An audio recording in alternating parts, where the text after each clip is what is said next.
Gracias por poner me gusta al video, por suscribirte y dar clic en la campana de notificaciones. Muchas, pero muchas gracias por tus comentarios. Nos enriquece mucho esta jornada bíblica anual. Muchos versículos bíblicos confirman claramente el poder que tiene la palabra de Dios. Hebreos capítulo 4, verso 12 dice lo siguiente: pues la palabra de Dios es viva y poderosa. Es más cortante que cualquier espada de dos filos. Penetra entre el alma y el espíritu, entre la articulación y la médula del hueso. Deja al descubierto nuestros pensamientos y deseos más íntimos. Santiago 1:21 dice así: así que quiten de su vida todo lo malo y lo sucio, y acepten con humildad la palabra que Dios les ha sembrado en el corazón, porque tiene el poder para salvar su alma. Si la Biblia confirma que tiene poder, ¿por qué nuestras vidas a veces presentan tan pocos cambios y transformación?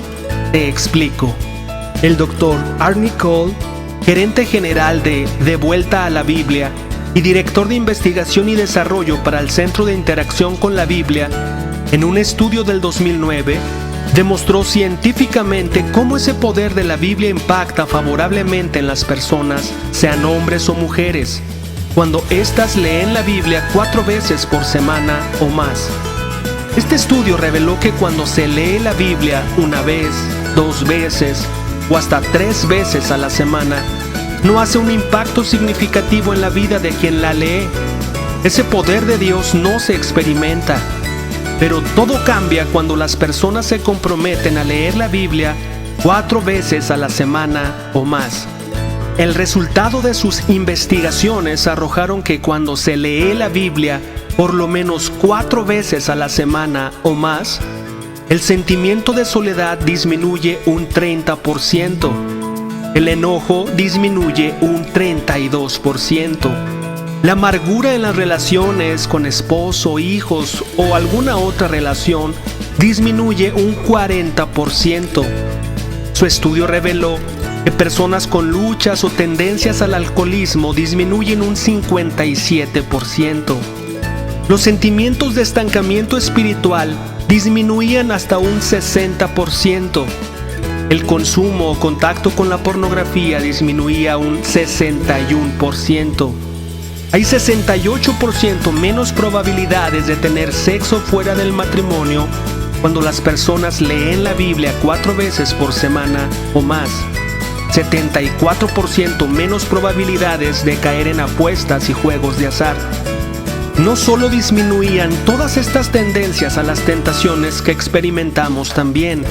Este estudio reveló que aumentaba lo siguiente cuando se leía la Biblia 4 veces por semana o más. Aumentaba un 228%, es más probable de compartir tu fe con otros. Aumentaba un 231% el porcentaje de que tú aconsejaras a otros. También este estudio reveló un aumento por el 407% más, que hay más probabilidades de que tú memorices las escrituras. También arrojó un 200% en que aumentaba tu fe cuando es acompañada esa lectura con oración. Así que la palabra de Dios nos dice en ella misma que tiene poder. Los resultados científicos comprueban esto con datos irrefutables. Por venir a escuchar la Biblia hoy, has tomado una excelente decisión. Felicidades. Eres bienvenida, eres bienvenido. Por favor, pausa el video y haz una oración a Dios para que te dé fortaleza, sabiduría, entendimiento y coraje para practicar su palabra. Comenzamos.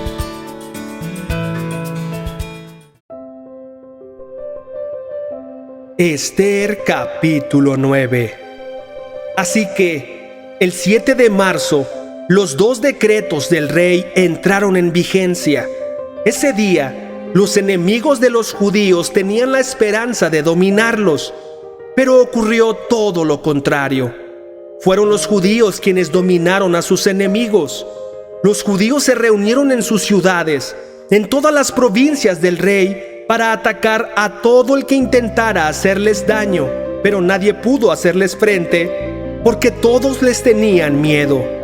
Además, todos los nobles de las provincias, los funcionarios de más alta posición, los gobernadores y los funcionarios reales ayudaron a los judíos por temor a Mardoqueo, pues a Mardoqueo lo habían ascendido a un alto cargo en el palacio del rey, y su fama se extendía por todas las provincias a medida que se hacía más y más poderoso. Así que, el día señalado, los judíos hirieron de muerte a sus enemigos a filo de espada, mataron y aniquilaron a sus enemigos e hicieron lo que quisieron con quienes los odiaban. En la propia fortaleza de Susa, los judíos mataron a 500 hombres. También mataron a Parsandata, a Dalfón, a Aspata, a Porata, a Adalía, a Aridata, a Parmasta, a Arisai, a Aridai y a Baisata, los 10 hijos de Amán, hijo de Amedata, el enemigo de los judíos, pero no se quedaron con ninguna de sus pertenencias. Ese mismo día, cuando se le informó al rey el número de muertos en la fortaleza de Susa, hizo llamar a la reina Ester y le dijo: los judíos mataron a 500 hombres solo en la fortaleza de Susa, además de los 10 hijos de Amán. Si aquí hicieron eso, ¿qué habrá pasado en el resto de las provincias? Ahora bien, ¿qué más quieres? Te será concedido. Dímelo y lo haré. Ester contestó: si al rey le agrada que a los judíos de Susa se les dé permiso para hacer mañana lo que hicieron hoy, y que los cuerpos de los 10 hijos de Amán sean atravesados en un poste. El rey estuvo de acuerdo, y el decreto se hizo público en Susa. Atravesaron los cuerpos de los 10 hijos de Amán. Luego, el 8 de marzo, los judíos de Susa se reunieron y mataron a 300 hombres más. Y otra vez tampoco se quedaron con ninguna de sus pertenencias. Mientras tanto, los demás judíos en todas las provincias del rey se reunieron para defender su vida. Quedaron aliviados de todos sus enemigos al matar a 75,000 de los que los odiaban, pero no se quedaron con ninguna de sus pertenencias. Eso ocurrió en todas las provincias el 7 de marzo, y el día 8 descansaron para celebrar su victoria con un día de fiesta y alegría. Los judíos de Susa mataron a sus enemigos el día 7 de marzo, continuaron el 8, y luego el día 9 descansaron y lo designaron su día de fiesta y alegría. De manera que, hasta el día de hoy, los judíos del campo que viven en aldeas remotas celebran un día feriado anualmente en el día señalado a fines del invierno, en el cual se alegran y se mandan regalos de comida unos a otros. Mardoqueo registró esos acontecimientos y envió cartas a los judíos que vivían cerca y lejos, en todas las provincias del rey Jerjes, para motivarlos a celebrar cada año un festival durante esos 2 días. Les dijo que debían celebrar esos días con alegría y festejos, obsequiándose porciones de comida unos a otros y haciendo regalos a los pobres. Ese festival conmemoraría el tiempo en que los judíos quedaron aliviados de sus enemigos, cuando su dolor se convirtió en alegría y su duelo en gozo. Así que los judíos aceptaron la propuesta de Mardoqueo y adoptaron esa costumbre anual. Amán, hijo de Amedata el agageo, el enemigo de los judíos, había conspirado para aplastarlos y destruirlos en la fecha escogida al echar suertes. A las suertes se les llamaba Purim. Pero cuando Ester se presentó ante el rey, él emitió un decreto que causó que el plan siniestro de Amán se volviera en su contra, y tanto Amán como sus hijos fueron atravesados en un poste afilado. Por eso la celebración se llama Purim, porque es la palabra que se empleaba antiguamente para la frase echar suertes. Por lo tanto, debido a la carta de Mardoqueo y a la experiencia que vivieron, los judíos de todo el reino se pusieron de acuerdo para iniciar esa tradición y pasarla a sus descendientes y a todos los que se hacían judíos. Declararon que jamás dejarían de celebrar cada año esos 2 días prescritos en la fecha señalada. Esos días se recordarían y se mantendrían de generación en generación y serían celebrados por cada familia en todas las provincias y ciudades del imperio.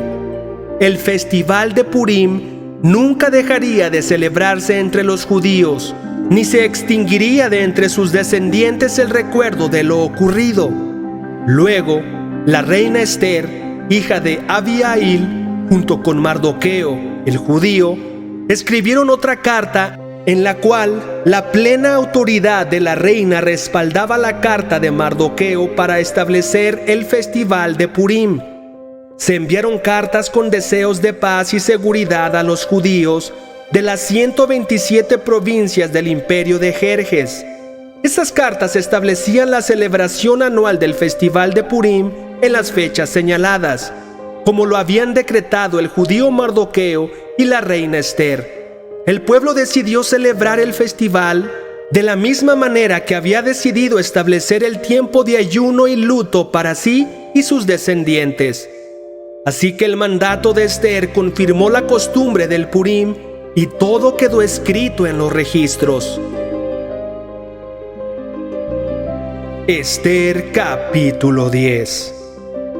El rey Jerjes impuso un tributo en todo su imperio, incluso hasta las costas lejanas. Sus grandes logros y el relato completo de la grandeza de Mardoqueo, a quien el rey había ascendido, están registrados en el libro de la historia de los reyes de Media y Persia. Mardoqueo, el judío, llegó a ser primer ministro, segundo en mando después del propio rey Jerjes. Fue un hombre muy importante entre los judíos, de gran estima ante ellos, porque siguió actuando a favor de su pueblo y defendiendo el bienestar de todos sus descendientes. Salmos capítulo 91, versículos 1 al 6. Los que viven al amparo del Altísimo encontrarán descanso a la sombra del Todopoderoso. Declaro lo siguiente acerca del Señor: solo Él es mi refugio, mi lugar seguro. Él es mi Dios y en Él confío. Te rescatará de toda trampa y te protegerá de enfermedades mortales. Con sus plumas te cubrirá y con sus alas te dará refugio. Sus fieles promesas son tu armadura y tu protección. No tengas miedo de los terrores de la noche, ni de la flecha que se lanza en el día. No temas a la enfermedad que acecha en la oscuridad, ni a la catástrofe que estalla al mediodía. Proverbios capítulo 22, versículo 12. El Señor preserva a los que tienen conocimiento, pero arruina los planes de los traicioneros. Romanos capítulo 6. Ahora bien, ¿deberíamos seguir pecando para que Dios nos muestre más y más su gracia maravillosa? Por supuesto que no. Nosotros hemos muerto al pecado. Entonces, ¿cómo es posible que sigamos viviendo en pecado? ¿O acaso olvidaron que cuando fuimos unidos a Cristo Jesús en el bautismo, nos unimos a Él en su muerte? Pues hemos muerto y fuimos sepultados con Cristo mediante el bautismo. Y tal como Cristo fue levantado de los muertos por el poder glorioso del Padre, ahora nosotros también podemos vivir una vida nueva. Dado que fuimos unidos a Él en su muerte, también seremos resucitados como Él. Sabemos que nuestro antiguo ser pecaminoso fue crucificado con Cristo para que el pecado perdiera su poder en nuestra vida. Ya no somos esclavos del pecado, pues cuando morimos con Cristo, fuimos liberados del poder del pecado. Y dado que morimos con Cristo, sabemos que también viviremos con Él. Estamos seguros de eso, porque Cristo fue levantado de los muertos y nunca más volverá a morir. la muerte ya no tiene ningún poder sobre él. Cuando él murió, murió una sola vez, a fin de quebrar el poder del pecado. Pero ahora que él vive, vive para la gloria de Dios.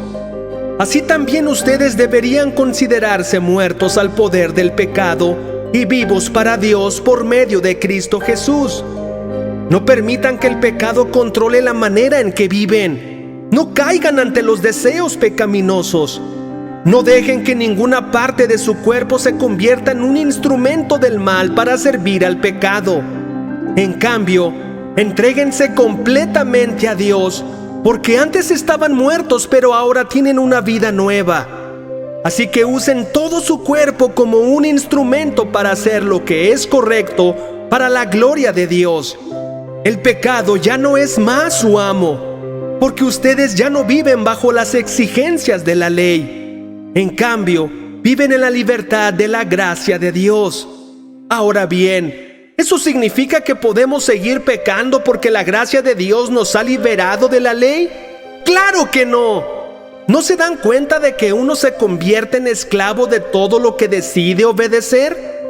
Uno puede ser esclavo del pecado, lo cual lleva a la muerte, o puede decidir obedecer a Dios, lo cual lleva a una vida recta.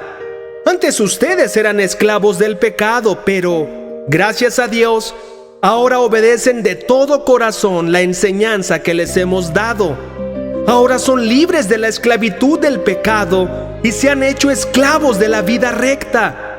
Uso la ilustración de la esclavitud para ayudarlos a entender todo esto, porque la naturaleza humana de ustedes es débil. En el pasado, se dejaron esclavizar por la impureza y el desenfreno, lo cual los hundió aún más en el pecado. Ahora deben entregarse como esclavos a la vida recta para llegar a ser santos.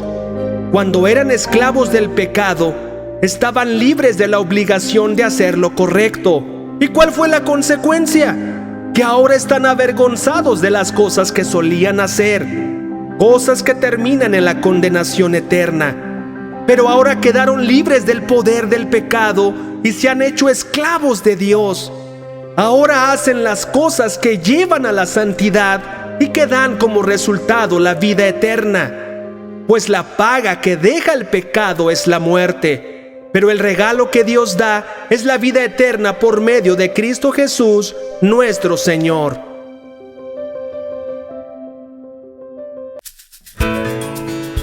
¿Has visto qué práctico, claro y directo es Dios con el ser humano?